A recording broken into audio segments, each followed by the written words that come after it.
Welcome to Agile Coaches Corner by AgileThought, the podcast for practitioners and leaders seeking advice to refine the way they work and pave the path to better outcomes. Now, here's your host, coach, and Agile expert, Dan Neumann. Welcome to this episode, and with me today is Adam Ulery, one of my fellow coaches here at AgileThought. And one of the things I like about working with Adam is he seems perpetually curious and willing to encourage people to try new things in addition to trying things out himself. And so we are going to explore experimental mindset with Adam today. Thanks for joining. Thanks, Dan. I'm happy to be here. Fantastic. So maybe just to start and make sure we're on the same page with what experimental mindset means, what comes to mind for you? For me, I guess the first thing that pops into my mind is trying something new to see if it will work, trying something different to see if it will work. Okay. That definitely fits with what I was thinking as well. How do you differentiate kind of trying something versus really setting up an experiment? That's a good question. I think the difference between just trying something that may or may not be useful, may even be a waste of time, and an experiment where you really learn something in the end is that you're more intentional with the experiment. You're intentional about what it is you want to try. You're intentional about measuring that, finding a way to measure, determining what you should measure. And then you are intentional about examining the results and comparing it to a hypothesis you made before you started. Yeah, the just try it mindset reminds me a lot of what we used to do in what would be called a postmortem. You know, back in the day, we'd do a project 3, 6, 9, 12 months, and then we'd do a postmortem and come up with this long list of things we wanted to do different next time. They were usually things like, oh, we should estimate better. Well, I mean, if we could estimate better, we would have. Like, we didn't intentionally estimate poorly. So there was really no way of knowing if that was going to be a successful change. It was just very haphazard.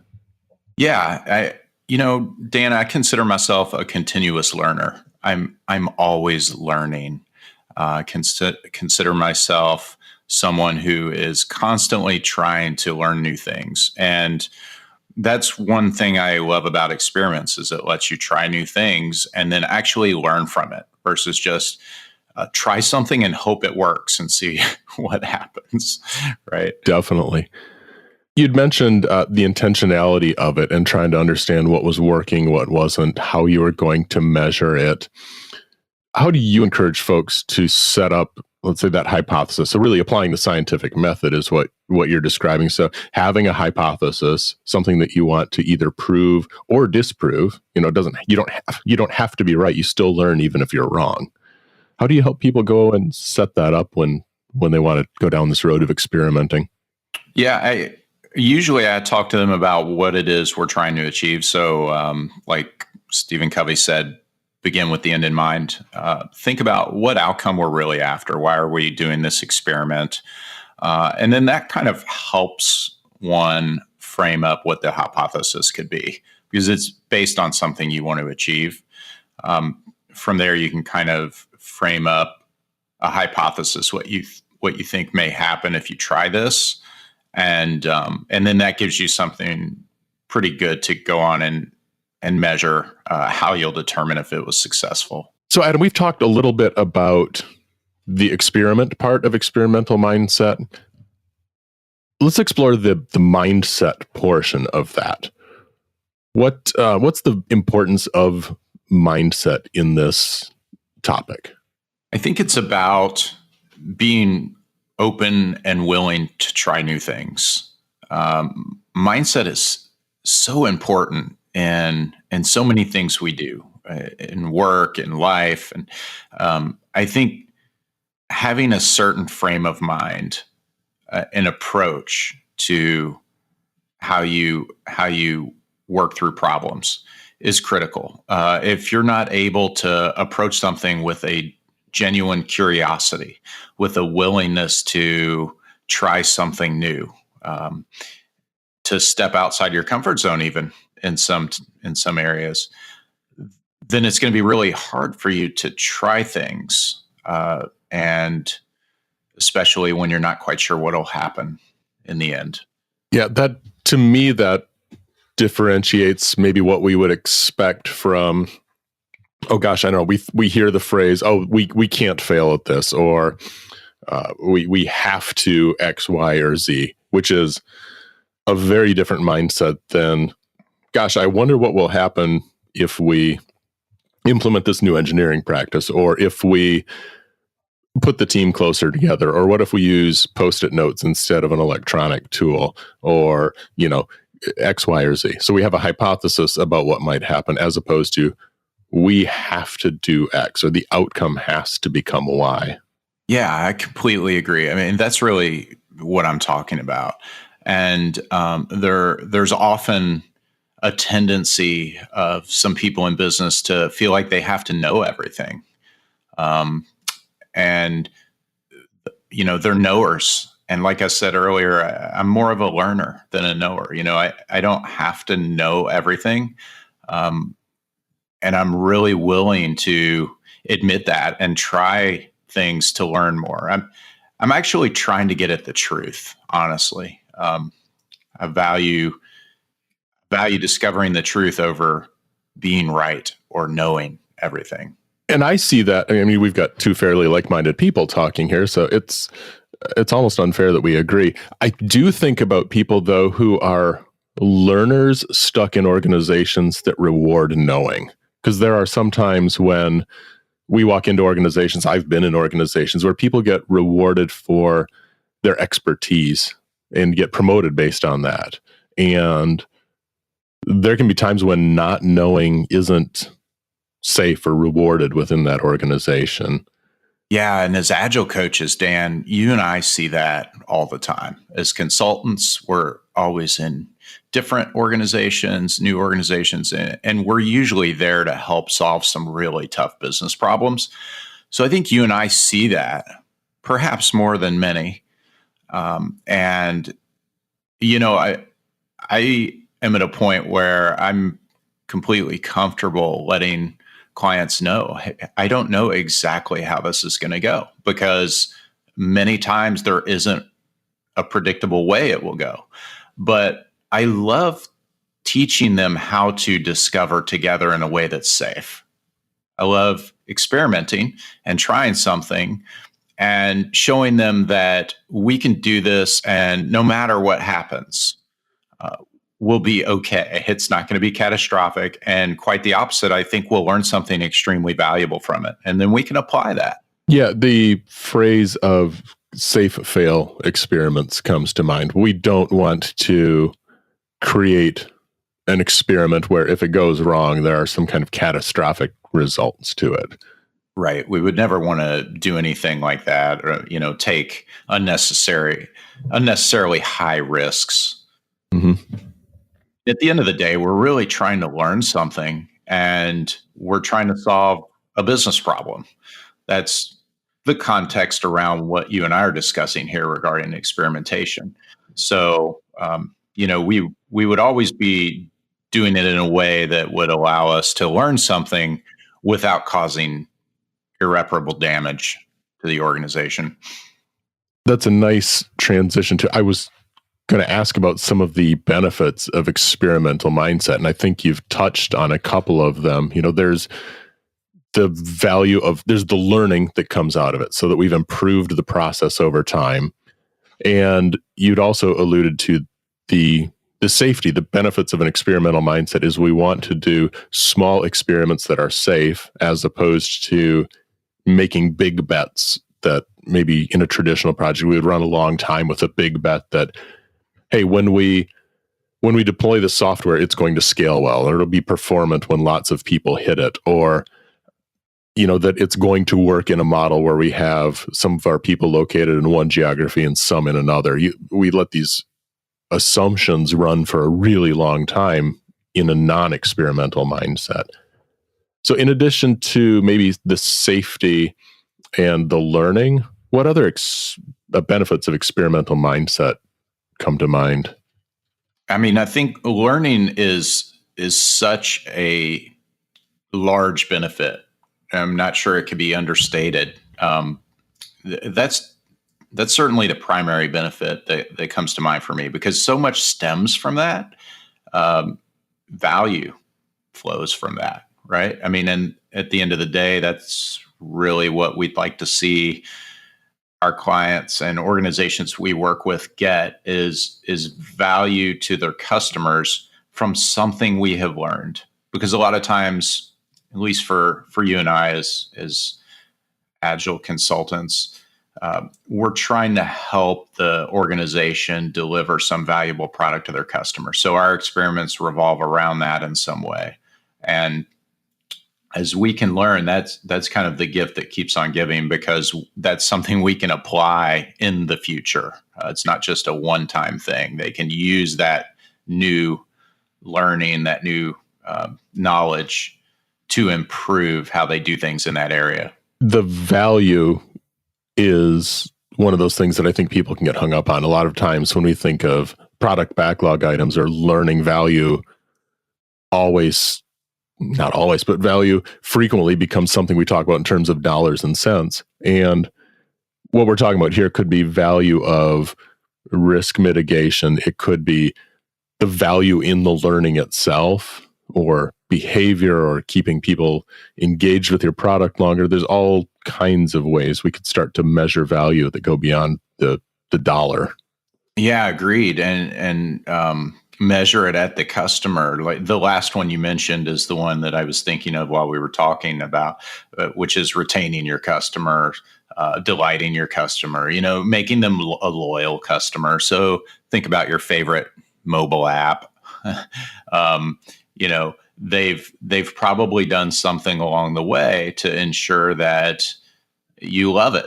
There's a reason why you do. They've probably talked to other customers or users similar to yourself. They've probably done some experiments with the app itself. And, that's part of what we're talking about here. Definitely. So how do you encourage folks to get started? Let's say maybe this experimental mindset is new to them. Running a hypothesis or validating a hypothesis or invalidating it is new to them. How do you help folks get started? I talk to them a lot about being curious and just start asking questions like, I wonder what would happen if ... Asking those out loud, even in front of each other, I think is a great way to get started. I mean, that kind of instigates this curious mindset, and what to experiment with will come out of the conversation that flows from that type of thing. Yeah, the conversation, the free flow of ideas going back and forth, that you can kind of have a chance to then build on each other's ideas. Right. Like, it seems like we're really having trouble getting this piece of software deployed at the end of the sprint. Wonder what would happen if we did X, Y, Z to correct that. And then the team can kind of jump in and start talking through what that might look like. If it sounds like something that would be valuable for them to experiment with, then they can start to move towards a more formal experimental setup. Yeah, as you said that, another type of question that came to mind for me is, what are we assuming that if we're wrong is going to be catastrophic? So yeah, I'd alluded to maybe scaling earlier, like we'll be able to handle, X hundreds or thousands of people at a time. Boy, if we're wrong about that, we come Black Friday, we're in trouble. Right. Yeah. Have a topic you want us to tackle? Send an email to podcast@agilethought.com or tweet it with the hashtag AgileThoughtPodcast. Are there other things? So there's, what assumptions are we expecting to hold true that'll have kind of a major downside? There's I wonder what would happen if. What other types of getting started comes to mind?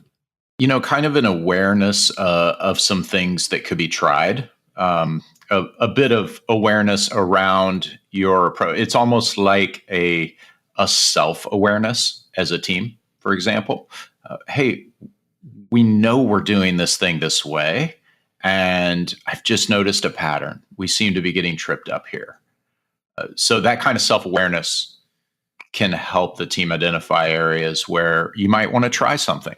And then once you kind of get that feeling that, hey, I think there might be something that we could try here, you could articulate that again out loud in front of your teammates. And that will get the conversation started. Pattern identification is huge. You'd mentioned maybe we've noticed a pattern that's happening. And one way to notice those patterns is to begin collecting data. And one of the things I see a lot of Scrum teams do is about the only data they look at is their velocity. So they might look at how many story points they finished each sprint. But oftentimes they don't go beyond that very superficial metric.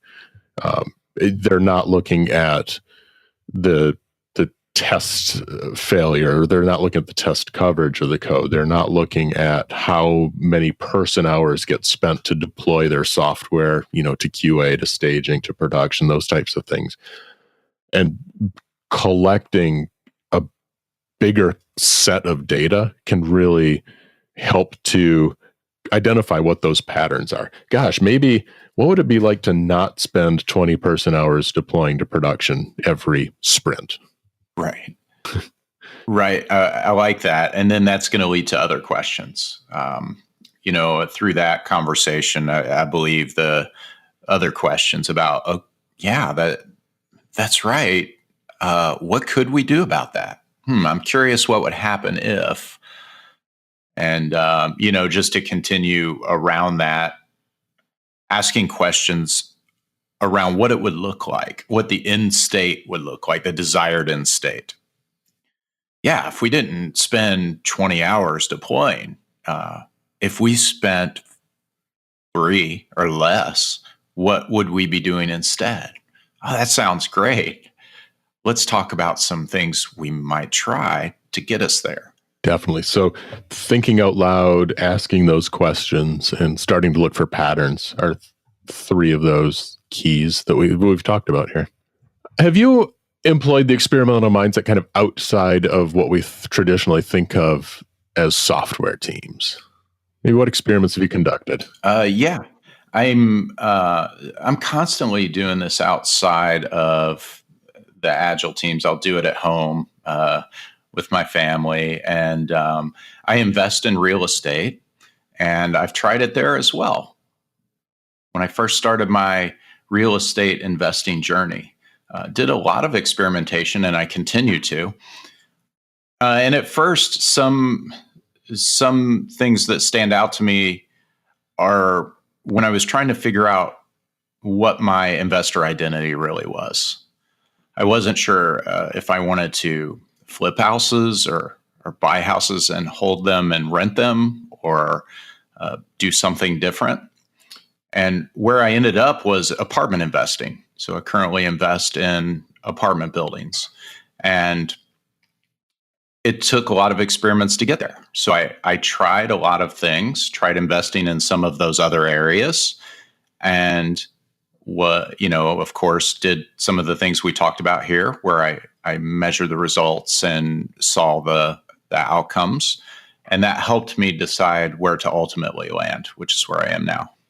Yeah, so you were experimenting essentially on a business model, right? So how do you find the right business model for your other interests outside of kind of the software world? And that's a place where, a lot of software teams, software companies, or companies, whether they're making software or not, can also experiment to find out maybe where their core business model is if they're starting, or how to leverage some of their core competencies for maybe some incremental revenue outside of what their traditional core is, so they can diversify a little bit.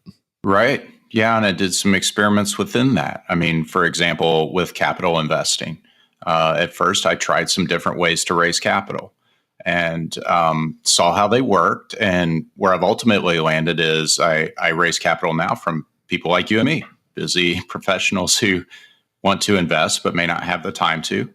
but I didn't get there right away. It took some experiments. I tried some private money. I tried money from traditional lending institutions. And through those experiments, I landed where I am now. Very cool. More safe fail experiments. Nice. What then that actually segues into what types of things are you learning right now, particularly through reading as part of your continuous learning journey? It's something we've been asking folks as part of capping off the podcast episodes. Oh, yeah. Thanks, Dan. This is one of my favorite questions because I'm an avid reader. I read a ton, lots of self-improvement things. And right now I'm reading a pretty awesome book by Brené Brown called Dare to Lead. I'm getting a lot of that. She talks about some things I mentioned in the podcast earlier with being a learner versus a knower. I love the way she puts that. And before that, I read Principles by Ray Dalio, and that also has something that I mentioned. A lesson I took out of that was really valuing getting to the truth over being right. So those two have been super valuable to me. And then I'm finishing up The Age of Agile by Steve Denning. There's so many incredible lessons I've taken out of that. I can't stop talking about that book. And then I'm also reading Crushing It in Apartments and Commercial Real Estate Investing by Brian Murray. So I've always got several things going. And this is where I feel inadequate. My whip is high in this area, but I do continue to make measurable progress, so I don't feel too bad about it.